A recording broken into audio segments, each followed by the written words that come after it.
Kumusta po mga kuya at ate, mga tita at tito, at siyempre kumusta mga lovey-dovey pamangkin. Napakarami nating mga free time ngayon, napakaraming oras mag-isip-isip. Ilan na ang napatawad ninyo sa mga taong nasa listahan ng mga ayaw nyo, galit kayo, meron kayong mga hinalakit, merong mga sama ng loob na ang lalim-lalim. May napatawad na ba tayo? Paano ba talaga nagpapatawad? Paano nasasabing mag-move on? Isaiah 43:18. Forget the former things. Do not dwell on the past. So, how do you forgive? How do you forget? How do you move on? How? Yan ay tanong. At dahil naman napurga na tayo sa napakaraming lockdown-themed topics, iba-ibahin naman natin ang usapan. Kahit mga lockdown ngayon, mag-usap naman tayo ng mga ibang bagay na walang diretsyong kinalaman. Although, unforgiveness is a matter of lockdown. Para ka naka-lockdown, nakakulong pa dun sa puso, isinara mo. Para hindi ka pasukin ng iba, pero ikaw din hindi makalabas. So parang lockdown din yan. Pero ang tanong, how do you forgive? How do you forget? How do you move on? How to be really free from the painful past? Marami na kasi nag-try, yung mga nagpapatawad, pero biglang pagka na-trigger, galit pa rin pala talaga, lumalabas pa rin. Kahit na sinikap mo na, nagpatawaran na kayo ng iyong mga asawa, ng iyong anak, magulang, kapatid. Pero mamaya nagsusumbatan na naman kayo, bumabalik. Yung pala nandun, hindi mo lang talaga nabunot. How do you really get free from the painful past? Change the past by changing the story you tell. Paano kayo makakalaya sa isang nakaraan na hindi maganda, na masakit, na mahapdi? Palitan nyo yung nakaraan. Paano pinapalitan nyo? Hindi ka na pwedeng bumalik doon. Palitan mo ang kwento tungkol doon. Katulad ni Joseph. Yung storya ni Joseph, magandang paghugutan ng paraan ng pagpapatawad, yung tunay na makakamove on ka, yung hindi kunwari lang dahil sabi ng Diyos, magpatawad ka, tapos nagpapatawad ka kunwari, pero sa loob, nandun pa rin pala, lumalabas din paminsan-minsan. Si Joseph, ang kanyang status from star sonship to banishment in Egypt, to slavery, and then to prison. Parang ang daming pain nun, ang daming sugat nun, ang daming mga gabi ng iyak yun. Ang daming hapdi, ang daming kirot, ang daming sama ng loob, maaaring galit pa. Genesis 41:50-52. Nung si Joseph, the dreamer, ay nasa Egypt na, before the years of famine came, 2 sons were born to Joseph. Joseph named his firstborn Manasseh and said, "It is because God has made me forget all my trouble and all my father's household." So, ganito nireclaim ni Joseph ang past. Ganito niya niretel ang past. Ang anak niya, pinangalan niyang Manasseh. Na ang ibig sabihin, God has made me forget. Sabi ganun, papangalanan ko siya ng ganun kasi ang totoo nangyari sa buhay ko, ipinalimot na sa akin ng Diyos ang lahat ng naging habli, sakit at kirot ko sa bahay ng aking ama dahil sa mga kapatid ko na inapi-api ako and sold me to slavery. Nireclaim ni Joseph yung past by naming his son in a very positive way to emphasize the positive thing that God had done to him in spite of his past. Then the second son, he named Ephraim and said, "It is because God has made me fruitful in the land of my suffering." So you see, imbes na magmukmok si Joseph, lagi niyang alalahanin at i-reprise at i-replay yung mga kaapihan niya, yung pain niya, yung sorrow niya. Pinangalanan niya ang anak niya na God has made me fruitful. In the very land of my suffering, umasenso ako, yumaman ako, naging makapangyarihan ako, so papangalanan ko ang anak ko na Ephraim. So you see, Joseph was reclaiming his past, retelling it in a way that was beautiful and powerful. Yung iba, paano makakalaya sa past? Yung naalala niyo yung kaapihan niyo ng bata kayo, maalala mo yung tiyo mong masungit, yung tatay mong lasenggo, yung nanay mong binggogera at chismosa. Yung kukwento mo yun, negative. Lagi na lang na hindi ka na pag-aral, hindi ka na bigyan ng ganitong gamit for junior and seniors prom, lagi hindi ka na bigyan ng allowance, inapi ka ng yung stepmother, ng yung stepfather, and keep retelling and retelling that your bitterness just keeps replaying, lumalalim pa yung ugat. How can you move on kung ganun? Joseph reclaimed his past by beautifying what was not beautiful. And you can do that. There was a change of story sa buhay ni Joseph. Sabi niya, God has made me forget, and I move from suffering to fruitfulness. Proverbs 23:7. As someone thinks within himself, so is he. So think of yourself as a victim, you are a victim. Think of yourself as a winner, you are a winner. Think of yourself as full of sorrow, you are sorrowful. So kung gusto mong palitan kung sino ka, palitan mo ang pag-iisip mo tungkol sa iyong sarili. Kung gusto mong palitan yung past, palitan mo ang pagkukwento tungkol sa past. Ang repackaging, yung angle ng storya. Think of your past as you want it to be. Reshape and repossess the past. Lahat sa atin na mayroong bahagi ng nakaraan na pangit, malungkot, madugo, hindi pwede kayo mag-move on. Kasi laging maalala. Magpe-pretend ka lang na nag-move on, pero hindi.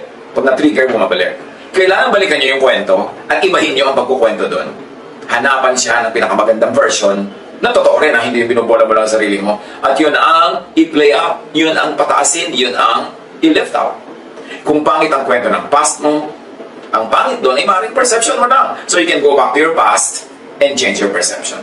Kaya mahalaga yung binabalikan mo yung nakaraan, hindi lang lilimutin, tatabunan, magpe-pretend it never happened. No, you can never forget that way. Balikan mo siya, hanapan mo na maganda, at yung maganda na yun, ang ikwento mo na, yun ang gawin mong main feature ng yung storya. Kasi baka naman hindi talaga pangit. Akala mo lang. So review your perception. And apply Romans 8:28. And we know that in all things, God works for the good of those who love Him, who have been called according to His purpose. So kung ngayon, sa part ng yung buhay na ito ngayon, sa oras ng buhay mo, nakakita ka na ng purpose sa buhay, nakita mo na yung blessing ng Diyos, balikan mo yung nakaraan, at ikwento mo yun sa sarili mo at sa iba, bilang paghahanda para sa ngayong present mo. Na yun ay nire-purpose ng Panginoon. Na ang yun ay paghahanda, no? At ang Diyos ay kumilos sa kabila ng nakaraan na yun, at naging ganito kang ngayon. Doon ka lang makakalaya sa isang past na hindi masyadong pleasant. So, be free from the past. You don't just move on. You can't move on. You could only forget paminsan-minsan. Pero pag naalala mo, babalik ulit ang lahat ng pain and anger. Kaya sa Genesis 42:22-23, Reuben replied, yung kapatid ni Joseph na isa sa mga nangapi sa kanya, "Didn't I tell you not to sin against the boy? But you wouldn't listen. Now we must give an accounting for his blood." So you see, itong magkakapatid na ito, dahil ibinenta nila si Joseph to become a slave, buong buhay nila, yun ang kwentong binabalik-balikan ng kanilang gunita, yun ang kwentong nagbubulto sa kanila lagi. Kaya hanggang ngayon, buhay na buhay pa yung past at hindi pa sila nakakalaya. Kasi yun pa rin ang kwento at hindi nila naiba yung kwento na yun. So they have been imprisoned in that very bad plot, in that very bad story. Classic example of being unable and willing to change the story. So they are stuck in guilt, in negative feelings. So, to be free from the past, to change the past, change your perception of the past. Isipin mo, ay, kaya naman pala nangyari sa akin nung araw yun para maging ganito ako ngayon today. Kasi kung hindi naman nangyari sa akin yun, hindi ako ganito today. Yeah, you can change the perception of the past. Then you can be free from the pain of the past. Pagandahin ang kwento. Lalo't kung maganda ang napuntahan mo sa buhay, kung maganda ang iyong kalagayan, kahit sa ka nang galing, dito ka nag-end, ang ganda-ganda, pagandahin mo na, kahit doon ako galing, dito ako napunta, o yung pala, preparation yun para maging ganito ako, para ka makalaya. Pagandahin ang kwento. Pabaitin at unawain ang mga kontrabida sa kwento. Halimbawa, ay, yun naman pala ang stepmother ko, kaya ako inapi-api. Meron siyang mayoma. Malaging masakit ang kanyang matris, etc. etc. Kaya naman pala lagi siyang wala sa mood. O kaya naman pala ako inapi-api ng tatay ko kasi victim siya ng sarili niyang tatay noon. At naging alcoholic siya, kaya wala na siya sa katinuan. Pero dahil inapi nila ako, nagsikap ako, nag-aral ako, ngayon, umasenso na ako. Kung hindi nila ako inapi, baka naging katulad lang nila ako sa buhay kasi lagi akong sasama-sama sa kanila. So buti na lang lumayo ako, nakabuti sa akin na aking paglayas mula sa napaka-impaktong buhay na ko. So ngayon, salamat at naging ganun yun dahil yun ang naging daan para maging ganito ako ngayon. That is how you repossess the past. That is how you retell the past. So you could really move on because you can forgive. You can only forgive when you retell the story. Genesis 45:4-7. Then Joseph said to his brothers, nung si Joseph ay kaharap na ng mga brothers niya, hindi siya kilala. Kasi kailangan nila ng tulong ni Joseph, na ngayon hindi nila nakilala. High-ranking officer na pala sa Egypt. Come close to me. When they had done so, he said, I am your brother Joseph, the one you sold into Egypt. And now, do not be distressed and do not be angry with yourselves for selling me here, because it was to save lives that God sent me ahead of you. So you see, Joseph gives an ugly event in the past a beautiful meaning at hindsight. Sabi niya, alam niyo kung bakit niyo ko ibinenta? Plano yun ng Diyos. Para magamit niya ako ngayon, para kayo iligtas at ang ating lahi at ang maraming pang ibang tao. Iniba ang interpretation, ang meaning ng nakaraan. This is the way people could really forgive and move on and forget. Repossess the past, retell the past, in view of your beautiful present. For 2 years now, there has been a famine in the land, patuloy ni Joseph. And for the next 5 years, there will be no plowing and reaping. But God sent me ahead of you to preserve for you a remnant on earth and to save your lives by a great deliverance. So, hinanapan at nakita naman ni Joseph ng meaning yung mga kabiguan niya in the past, na yun ay step para sa tagumpay niya in the future. Joseph interprets history as part of the divine plan. He and his brothers only being actors of God's will. Ngayon, kung ikaw ang kontrabida sa kwento, ibahin mo rin ang perception. Iligtas mo rin ang sarili mo sa pagiging kontrabida. Do not just be guilty forever. You cannot move on. Interpret your former bad ways as means to do good later. Yun ang ginawa actually, yun ang technique ni Joseph. Proverbs 16:4, the Lord works out everything to its proper end. So, ang mahalaga yung ending. So, gandahan mo yung ending. Kung hindi naging masyado maganda yung beginning, gandahan mo yung ending, and then you can move on and forget the beginning.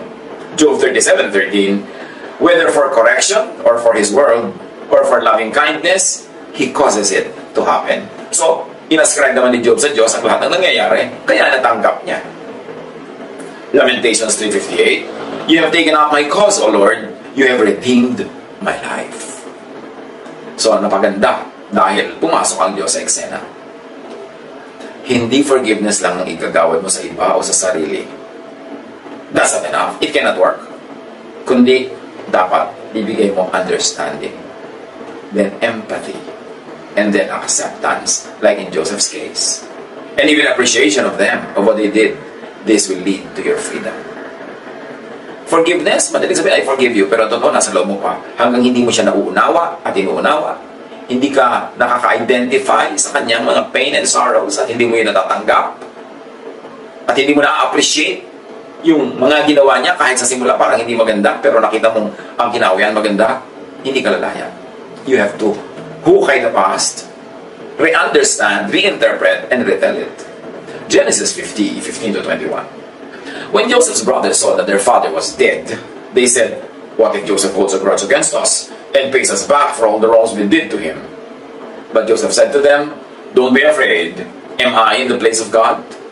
You intended to harm me, yes, but God intended it for good, to accomplish what is now being done, the saving of many lives. So then don't be afraid. I will provide for you and your children. And he assured them and spoke kindly to them. So yun ang style ni Joseph. Sabi niya, okay, masama talagang balak niya sa akin, pero may magandang balak sa akin ng Diyos. At sa magandang balak na inubuwi, ang mga ginawa niyo sa akin masama, so tama na yan. Nakabuti para sa lahat ang nangyari. Move on na tayo. Philippians 3:13. But one thing I do, forgetting what is behind and straining toward what is ahead. How is Paul able to forget what is behind?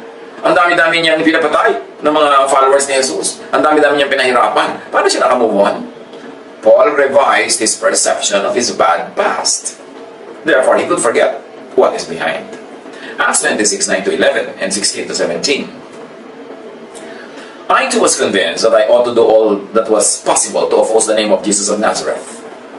And that is just what I did in Jerusalem. On the authority of the chief priests, I put many of the Lord's people in prison. And when they were put to death, I cast my vote against them. Many a time I went from one synagogue to another to have them punished, and I tried to force them to blaspheme. I was so obsessed with persecuting them that I even hunted them down in foreign cities. Until Jesus talked to Paul, according to the report of Paul. Nasabi sa kanya ni Jesus, now get up and stand on your feet. So remember, get up, stand on your feet. Recovery yan. I have appeared to you to appoint you as a servant and as a witness of what you have seen and will see of me. I will rescue you from your own people and from the Gentiles. I am sending you to them. At pagkatapos, kinausap ng Diyos, kinausap ni Jesus, yung isang gagamitin niya para makarecover si Paul. Acts 9:10-16. There was a follower of Jesus in Damascus named Ananias. In a vision, the Lord said to him, Ananias. And Ananias answered, here I am, Lord. The Lord said to him, get up and go to the street called Straight Street. Find the house of Judas and ask for a man named Saul from the city of Tarsus. He is there now, praying. He has seen a vision in which a man named Ananias came and laid his hands on him so that he could see again. So in other words, sinasabi ni Jesus kay Ananias, pumunta ka doon para maging instrument ka na makakita ulit si Saul. But Ananias answered, Lord, many people have told me about this man. They told me about the many bad things he did to your holy people in Jerusalem. Now he has come here to Damascus. The leading priests have given him the power to arrest all people who trust in you. So in other words, ang thesis dito ni Ananias, a bad past, I or we will not forget. Bad ang past ni Paul. But the Lord said to Ananias, go. I have chosen Saul for an important work. I want him to tell other nations, the rulers, and the people of Israel about me. I will show him all he must suffer for me. So, there's another formula here to forget. Change the interpretation of the future to the angry people's satisfaction. You see, galit sila Ananias, at takot sila kay Paul, or Saul na naging Paul. Pero ang sabi ng Panginoon, hayaan mo na, may iutos ako sa kanya, marami siyang gagawin, at magdudusa siya ng sobra-sobra dahil sa akin. And dahil doon, na-change na yung perception ng future, na si Paul ay hindi na magiging tagapagpahirap sa kanila, si Paul na ang mahihirapan. So in a matter of speaking, nagkaroon ng balancing ito, naging madali para kay Ananias to move on. So may another technique here na pwede nating derive ang makuha. Change the perception of the past so you can move on, or change the perception of the future so you can move into the future. So to be free from the past, if this is done about the past and the future, that it is revisited and retold, reinterpreted, then you really move on. Not just forgetting the pains of the past or the fears of the future, which you can't, but now you even appreciate it. 2 Corinthians 4:16-18. Kaya't hindi kami nasisiraan ng loob kahit na humihina ang aming katawang lupa. Patuloy namang lumalakas ang aming espiritu araw-araw. Ang bahagya at panandali ang kapighatiang dinaranas namin ngayon ay magbubunga ng kagalakang walang hanggan at walang katulad. Kaya ang paningin namin ay nakatuon sa mga bagay na di nakikita at hindi sa mga bagay na nakikita. Sapagkat panandalian lamang ang mga bagay na nakikita, ngunit walang hanggan ang mga bagay na di nakikita. So how are people able to accept their present, which is very hard, very difficult? They interpret it in terms of a preparation for a glorious future. So they are able to bear with the present, even looking forward, hopefully, happily, joyfully, to the future, instead of feeling bad and bleak and hopeless. Laging ganon, you retell, you reinterpret. Pero totoo ha, truthful retelling, truthful reinterpretation. Hindi yung magmumukmuk ka, puro lungkot ang makikita mo, tititig ka na lang lagi sa mga nakakaiyak. Sabi ganon, kahit mahirap to ngayon, wala itong kwenta pag i-compare sa benefit na napapala namin ngayon at benefit na pupuntahan namin. So, ganyan din ang pagtingin natin kaya sa mga lockdown, mga ganitong sitwasyon. May benefit ito. Hindi pa lang natin alam ngayon, hindi natin nakikita. But we hope on something that is unseen. And our hope for that which is unseen is greater than our despair for that which is seen, for that which is visible at the moment. 1 Peter 5:10, pagkatapos nyo magtiis sa loob ng maikling panahon, ang Diyos na siyang pinanggagalingan ng lahat ng pagpapala, ang siyang magbibigay sa inyo ng kaganapan, katatagan at lakas ng loob, at isang pondasyong di matitinag. Kahit itong lockdown na nararanasan natin lahat ngayon, let's turn it into a blessing. Magpakatatag tayo, maging blessing tayo sa iba, maging lakas tayo ng mga nanghihina, maging pagkain at inumin tayo ng mga nauuhaw at nagugutom, maging kagalakan tayo ng mga nalulungkot, and this will turn out to be a blessing for them and for us. It's an opportunity to do good in the name of God. It's an opportunity to be strong instead of to be weak. It's an opportunity to be hopeful instead of to be in despair. It's a choice. But you've got to retell, you've got to possess the story, reinterpret it, and make it beautiful. Because God is beautiful. And God is able to make everything beautiful in His time. Siya ang tumatawag sa inyo upang makibahagi kayo sa kanyang walang hanggang kaluwalhatian kasama ni Kristo sa patuloy ng ating binasa. What? How to change the interpretation of the past so you are able to forgive, to forget, and to move on. Gawin natin ito very practical mga kapatid. Meron ba kayong part ng iyong past na very painful? Meron bang kontrabida sa inyong buhay noon? May ginawa sa inyong sobrang nakasugat sa inyong damdamin? Let's do this. Ha? Kumuha kayo dyan ng papel, kumuha kayo dyan ng pen at isulat nyo ito. Pag wala kayo ngayon, manood kayo ng replay. Identify the person. Ilagay niya sa blank. Sino siya? Halimbawa, si Tia Agueda. Name the act. Binuhusan ako ng kumukulong langis. Whatever it is. Name the negative effects. Nagkapeklat ako. Nagkasugat ako. Napaso ako. Give it a positive interpretation now. Ay, salamat, napuno ako ng peklat. Kasi kung hindi, baka sobra akong naging kaakit-akit. At kung ano na nangyari sa akin, naging immoral pa ako. Diba? Na positive yan. Na nabuhusan ka ng kumukulong langis. Ay, salamat, nabuhusan lang ako ng kumukulong langis. Hindi ako inilubog sa 1 gram na langis. There's always something positive in it. There's always a way of retelling it and repossessing the story. And then see the hand of God in the story. God caused it. That yes, the Lord has given me this handicap to keep me humble. Otherwise, I could have probably nagwala ako sa buhay o naging sobra akong mayabang. God gave it a good result, an ending and meaning. At dahil sa mga nangyari sa akin na yun, nag-concentrate ako sa pag-aaral, nagpakatalino ako, hindi ako umasa sa kinis ng balat ko na napuno na ng peklat. So, tumaas ang aking mga marka, naging magaling ako sa school, at nagkaroon ako ng napakagandang career. See the logic or the reason behind the act and the event. Kayo na magsupply niya. And see the good effect in you. Kayo mag-supply. Then be thankful for it. Now, you are ready to forgive. Dito pwede na. Doable na. Kasi naunawa nyo na ang nangyari. Nakita nyo na yung ganda nun.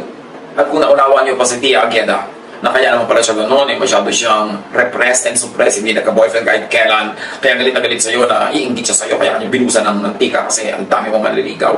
So nakita mong victim siya. At ngayon hindi mo lang siya unawa, naawa ka pa. Awa pa ang nangyari. Only then can you really forgive. And do not forget, Tia Agueda, you can't change the meaning of the story, change its value, then move on. God bless all of us.